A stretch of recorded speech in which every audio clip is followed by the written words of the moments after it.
Question number 28 मा हेरौँ। 28 मा रहेको छ if cos theta by 3 equals to 3/5 find the value of cos theta. यदि cos theta by 3 equals to 3/5 भए cos थीटाको मान पत्ता लगाउनुहोस्। त्यसै गरी हामीलाई दिएको छ cos theta by 3 equals to 3/5 दिएको छ। हामी यहाँ के लेख्छौँ भन्दाखेरि cos 3 थीटा equals to के फर्मुला हो भन्दा cos cube theta minus 3 cos theta हो। भनेपछि 3 थीटा हुँदा यहाँ थीटा हुन्छ भनेपछि अब cos थीटा हुँदा के हुन गयो त 4 cos क्यूब थीटा by 3 हुन्छ माइनस 3 cos थीटा by 3।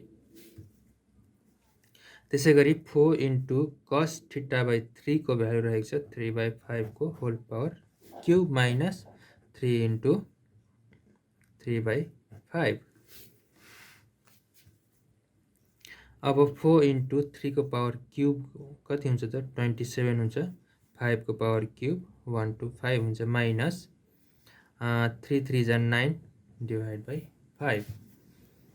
अब 27 into 4 गर्दा 27 into 4 गर्दा 108 हुने भयो 108 डिवाइड बाई 125 माइनस 9/5 हुने भयो।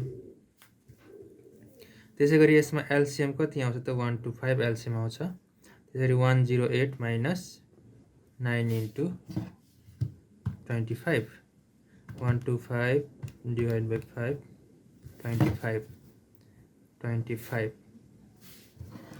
त्यसै गरी 25 into 9 गर्दा 225 108 माइनस 225 डिवाइड बाई 125 हुने भयो। अब माइनस 108 गरौँ माइनस